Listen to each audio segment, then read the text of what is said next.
Cindy, you're always one of my favorite people to talk to because you and I get to riff on all sorts of topics. We do.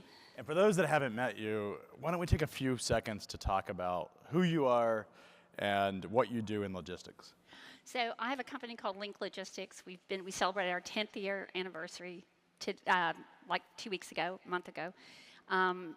We're a different kind of brokerage. I hire people that are older, I love people that have mortgages, cars, and all that kind of stuff. When you say older, I mean, is this compared to the freight bros that typically you see? What is old?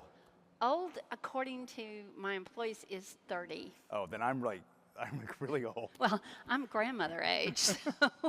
So you're hiring more established, we'll call them. We are. More established people. And what is the inspiration for that? You mentioned they have mortgages. They have families.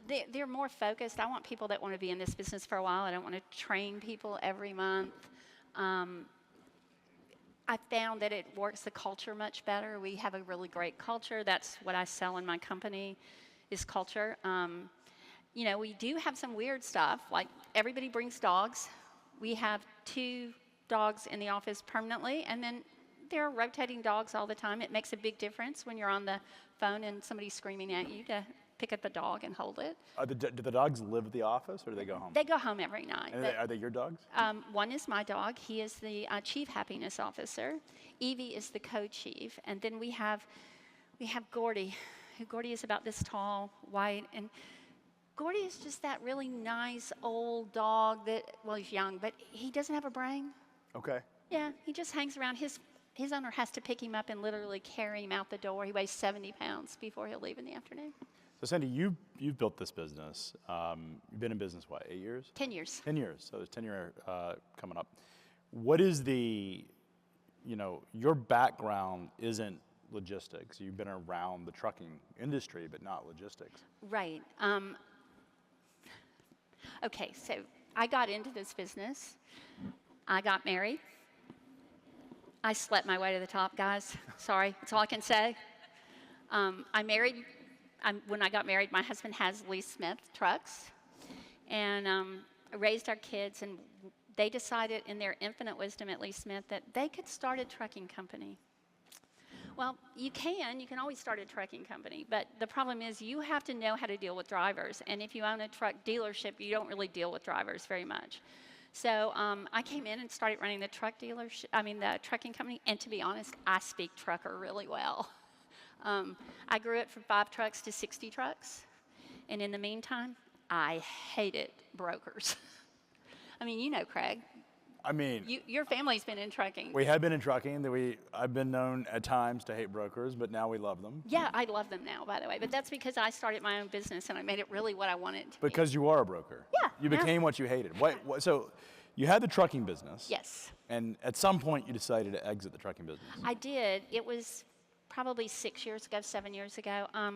Trucking changed so much from when I got in it. You know, a big verdict back then was $500,000, maybe $250,000. By the time we were out of it, it was. You're talking about like lawsuits. Nuclear things, and everybody knew that next wreck was going to happen. You know, and to be honest, I loved my drivers. I didn't want to see one of them hurt. I really didn't. I just couldn't sleep at night. I could track them. I could do all this stuff, and I never slept. So this all came about through trucking. Well, I mean, the problem of having an asset-based trucking company is you're one accident away from bankruptcy. Oh, yeah. You guys had a very successful truck dealership business. Right. Yeah, it's a family business that you guys have built, but one accident and wipe everything out. It was going to. And so you exited the asset business. Did you just shut it down? Did you sell it? Actually, I looked at my husband because he was the owner of it. I was just the pres, and I looked at him. I'd started the brokerage already, and I looked at him and I said, "I'm done. You're going to have to find somebody else to run it." And he said, "Yeah, I don't want to do that." So we called everybody in we brought them in for a safety meeting on Saturday. We told them all that I cried and told them that I was closing the company. We gave them all 3 months insurance, 3 months pay. And of course, they all had a job in 24 minutes. They walked out the door and got it. The trucks, since they were leased from our company, it was going to be a large loss to Lee Smith, but Volkswagen bought a big part of international at that point. And there were several companies around Chattanooga that needed international trucks to make Volkswagen happy, and so they took all my trucks. And amazing. Yeah, it was perfect timing. Did you plan on that? Was that part of the, like, hey, the timing's good to sell and liquidate the equipment, or? Oh, I planned that perfectly. No, that was just an act of serendipity. That was just serendipity that it happened that way. And so you've now built a successful freight brokerage. You guys are one of the fastest growing freight brokers, the Inc. 5000. Well, we were. We slowed down, to be honest. There's a thing in brokerage that revenue is king. Yeah. And I bought into that. We were 50 fastest. For women, I was the third fastest growing woman in business. We did it for several years, and then prior to when we started to go into COVID, I decided to sit back and look at that maybe profit was king. Mm-hmm. So, we fired those customers that were 190-day pay terms, things we weren't making money at. Because if you're a broker and you only make $25 a load, it's so low paying, you're going to spend your whole day on that load. Yeah. So we fired customers. Obviously, during the pandemic, life was amazing. As much as I didn't like the pandemic, it was wonderful. You and I've been in this market. It goes up, it goes down. Yeah. It went up for longer than it has in years, and now it's stayed down. Right. But it was. The brokerage is much easier to me than the trucking. You're not in trucking right now. You're going to lose your shirt on every load you pull, and because you get the trucks and the equipment, the drivers. Yeah. David Parker was talking this morning. Very similar sort of conversation about growing up in trucking. Right. Was about how many trucks did you have? How and that's changed. Yeah. Where it's no longer who has the most toys wins. It's really about who's actually making the most money. Right.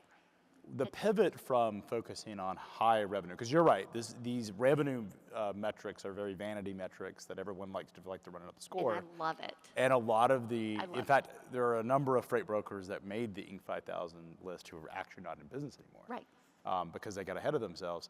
But you guys have pivoted to profitability and focusing on profitability. What was it like when you went to your customers and said, hey, we're not making money on your freight? How was that experience? I think they were shocked because I'm small. I'm a little bitty biz person in this business. And we have one of those customers who still calls us on a monthly basis and asks us to take his freight back. And we tell him 30-day terms, and he won't do that. It was hard. And, I'm sitting there thinking, I'm new to this business. I've never been in freight.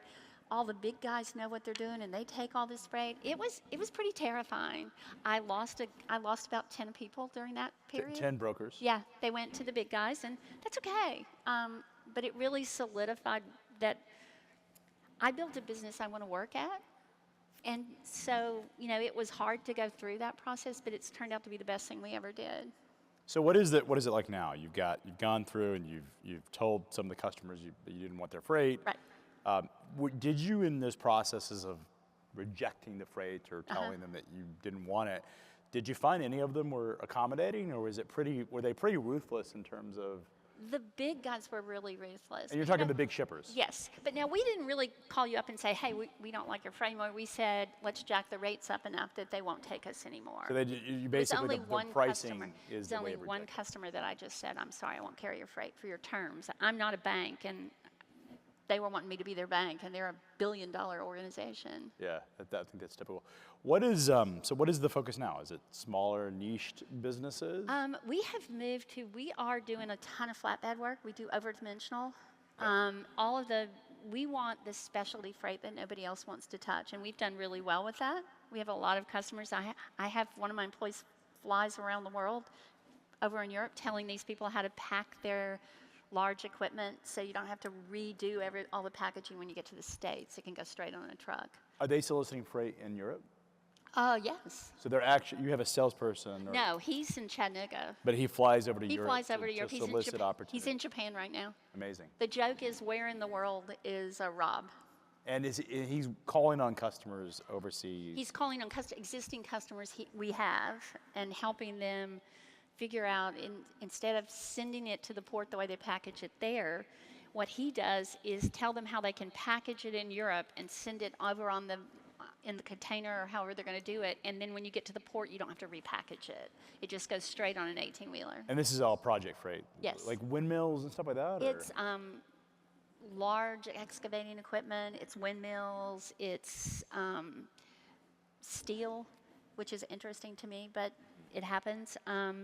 Really, we do heavy equipment is our favorite thing.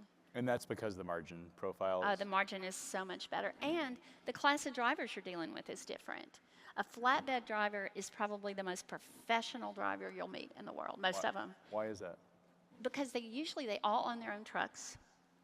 They have a pride in what they do. A lot of them are really older. Their trucks are older. But I don't know, when I had my trucks, my flatbed drivers were incredible. They would actually source their own freight on the road. But flatbed drivers are just much better. Van drivers, you get a lot of not qualified people, or the equipment's not good, it breaks down all the time. So we have very few problems with it. I mean, to be in flatbed, you gotta, that's a gritty kind of business. It is. It is a much harder, anybody can have a dry van. They trailer, can. And you can pick up freight. But when you're talking about project-based freight, there is a project management element that goes into it. How are you guys sort of managing the pricing? Because the issue in the flatbed, oversized equipment business is that, unlike the van market, the pricing tends to be pretty disparate and non-uniform. How do you guys approach pricing of these projects? From what we've done is, we've spent a lot of time looking at it, but our biggest thing is we've moved so much at this point. We have 4 years of experience in just moving heavy flatbed. And, we've come up with we have great carriers that we use, so we know their pricing, and we're able to sell it. Just recently, there was a truck that we did not broker, a freight from one of our customers. The truck was stolen. It's going through downtown Pittsburgh, throwing equipment rolling off the back because they'd undone the chains. Our customer called us. Our guy flew up, went to all the impound lots, got the equipment back, put it on trucks, and we shipped it out. So that's our specialty, is taking care of those problems. Was this a loadboard fraud issue, or is this? No, this was just the truck was parked, and they stole the truck. Got it. And are you seeing lowboard fraud? Did you guys do anything on loadboards today? Yes, we do. We put stuff on it. We've had one big issue, and that was with, they stole the truck. It was a load of copper, which it wasn't listed as a load of copper. It was listed as a load of iron, but it was a load of copper that they stole that was ground up and taken somewhere. That's the only one we've had. I have a guy that works for me. His name is Mike Kennedy, and he is probably the most protective person in my company. He won't let anybody get any type of shady character trucking company around him. And it's good because I've been in trucking, so I also have taught him what to look for. But Mike is the best employee you could ever have. I've tried doing computer stuff, but to be honest, having that human being look at it. And what is when you're looking at perhaps a carrier that you haven't onboarded before, what is the criteria that you would establish? Safer scores, they can't have but one problem on their safer score: no alcohol, no drugs.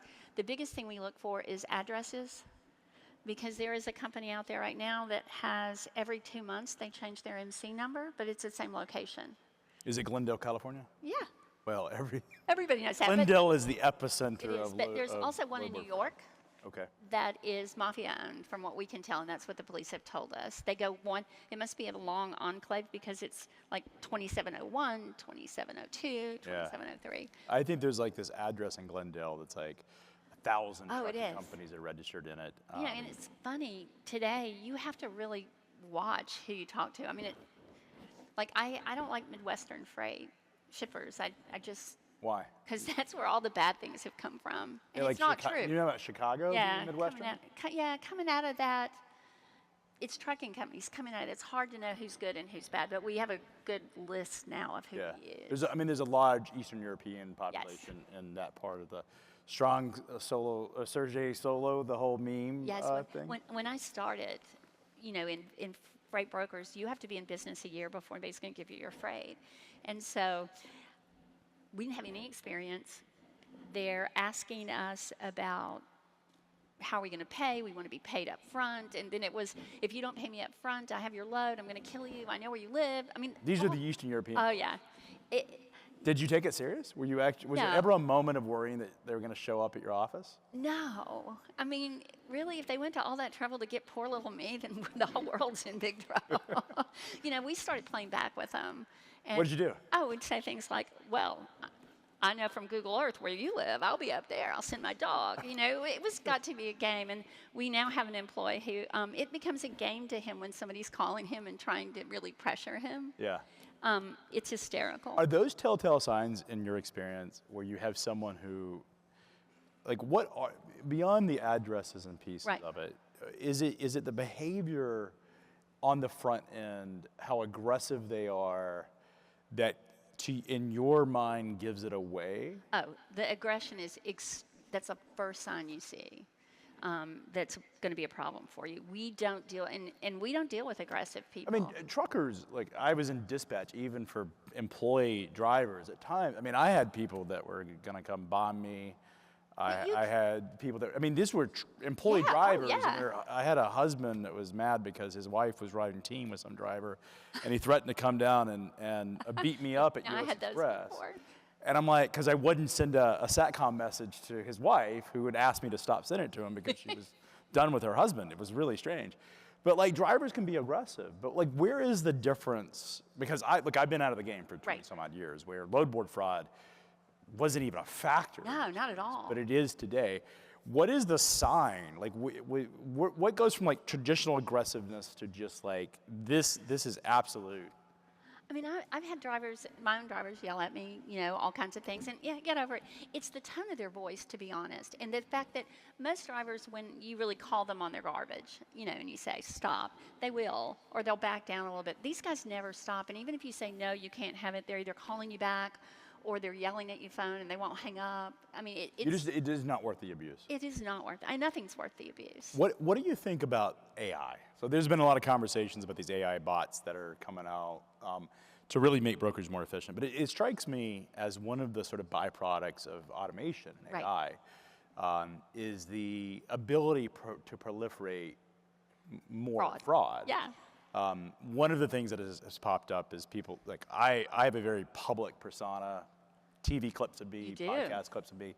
The issue is that now someone can take my voice and clone it, and you don't really know. It strikes me as that's a pretty substantial risk. That's the scary part. We use AI internally for our ambition is a big company, a company we use. We love all their products.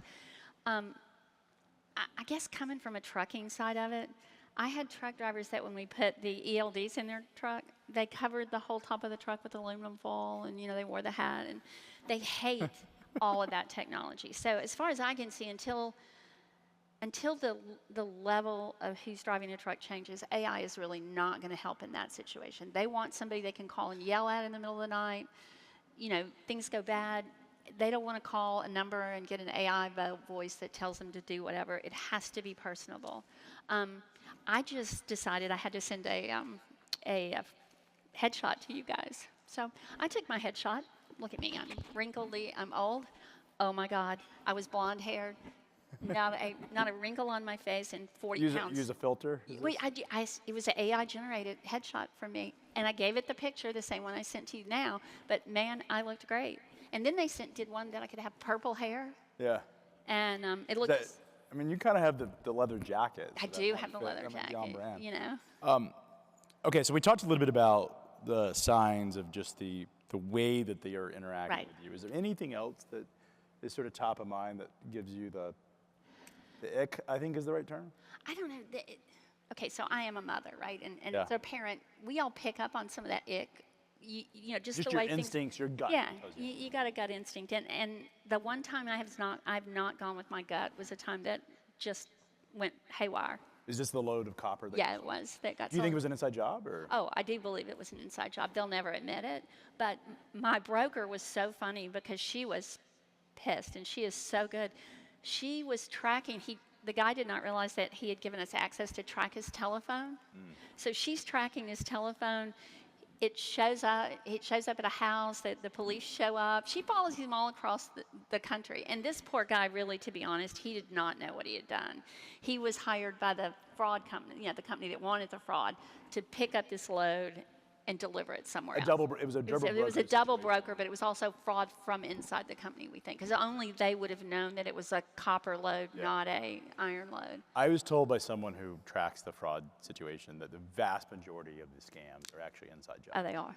And that is what, in addition to all the tools and these, overseas actors Right. that are sort of propagating it, there's a large sort of group of people that work at these shippers that are actually propagating the fraud. And they're not paid enough at those shippers most of the time. I mean, you're a dock worker, you're not making a lot of money. You see everybody else making money, and I can see where it happens. But the biggest thing is that we can't get them to check the MC number on the side of the truck or check the truck number. They being the shippers. They being the shippers. Yeah. I've never seen it as bad as it is now. And what do you test? I mean, what do you think's driving that? Economy, maybe. I just think it's a wide open space for bad actors. There's not a lot of regulation in some parts of it. You've got lower level employees checking those trucks in and checking that stuff. And there's no real, we all have to send it through our insurance and it all gets bad, but there's really not, I haven't heard of anybody being fired because they didn't check truck numbers, know? It's a scary world when you think about how easy it is. I've had this conversation. If you go rob a bank, you might make out with $10,000 to $15,000 of cash. Maybe. But the moment you come out that door, every policeman in the city. There was a bank robbery here in town not too long ago, maybe a year ago. Yeah, I remember that. And they came right by FreightWaves office, and I got a call immediately from the local police department. I want to know if we had video. I mean, it was within minutes that they were trying to track down this bank robber because they're convinced that he had gone this direction. So you may make out with $10,000 to $15,000. You're probably going to serve 10 years in prison if it's armed robbery. Yeah.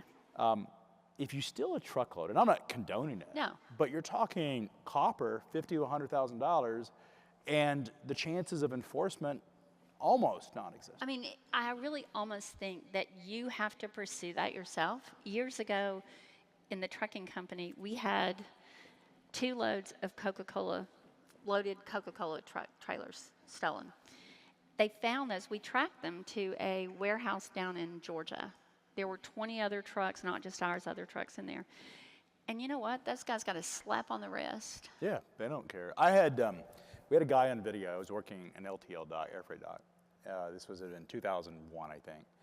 And we had a guy working our dock. You remember plasma screen monitors were $20,000? Oh, yeah. And Yeah. we were running these plasma monitors. He literally pulled up his truck, had a guy put the monitor. We have him on video. And it was in Grapevine, Texas, and I called the local police department. The guy is at the dock. Yeah. It's his truck and his license plate. And the police officer said, you can't prove it was him. They asked him, is this you? He goes, no. And you're like, it's on video. The police did not want to deal with it. No. But it's also in everything that's almost business related today. We had an employee who was our HR person, who stole money. She would run her payroll with her salary really high, and she did it for 3 of her friends too. I mean, we have it all. And then she would change it back the day after. We have it all. Yeah, I had worked for her for 4 years, and they've never picked her up. I had a similar issue. I was in payments at Transcard, and we had a guy who worked in our call center who had figured out that if he looked at these old dormant gift cards and debit cards, these payroll cards that were say 2 or 3 years old, there was all these small balances left on it. $100 here, 50, stuff that most people wouldn't notice. And what he would do is he would bleed all that out, and we found it, $40,000 in theft. And we documented it, and I called my office and said, I got all this stuff. And he sort of broke down as a young kid, and I said, I want you to write down what you did, because he confessed it. And he wrote it down, and we gave it to the police. And the officer lost the piece of paper. It was a confession. He had lost it. And but that's because the police, particularly when we're talking about white collar crime, and Lowboard fraud is the worst kind of white-collar Right. crime because most of this has been propagated overseas. Right. It's being organized overseas. And they're small crimes relative to Right. what the government is dealing with, the FBI is dealing with. And the other sad part of that is most of the crimes are against people that don't have the money Yeah. to follow through. I mean, you're a small business. I'm a small business. And the problem with freight brokers and trucking companies is they don't have the resources to deal with this. No. So, Cindy, what do we do about that? Is this a situation that you think the government should step up? As an industry, should we fund an investigation I unit? think we should fund you for president. Okay, that's where I'm going. I appreciate that. We'll keep that in mind in some way down. I don't know that I want to be president. I don't think I would be, but you could. I don't know that I would be a very good president. You know what you could do though? You surround yourself with really good people, and then you delegate and you stand up and you take all the credit. That's what I do every day. That's true. That's true. Well, Cindy, this has been I think an enlightening conversation. Is there anything that building a successful brokerage business as a female founder who started it later in her life, is there any piece of advice that you would leave our audience with? Believe in yourself. Just because it's been done that way does not mean it needs to be done that way. The best thing I can tell anybody about starting a company is if you find the need, make it a company that you want to go to work every day. If it's a drudge and it isn't exciting. I made a company I exactly wanted to go to work to every day. And I don't think I mentioned we have kids that come to the office because parents have to work. They come to the office. We made a place that is very different, but it works really well. And I enjoy every day. I'm old. One of the things I get phone calls is, are you going to sell your business? You're old. You need to sell. I'm just going to leave you with this. This is my favorite answer to these people. I love my job. I'm going to die at my desk. I want to be embalmed, sitting in my chair, a glass casket around me, and I'm going to sit in my chair and my employees are going to call the California psychics every month and ask what I want to do. That's how much I feel good about my company. Cindy, you're one of a kind. I always enjoy our conversations. I love seeing you around town because we always have great conversations. We do. Unfortunately, we're out of time. Perfect. But do appreciate your time. Thank you, Craig. Again, thanks for having me. Yeah, well, proud of what you're doing here in Chattanooga. Thank you. Thank you, everyone. Thanks.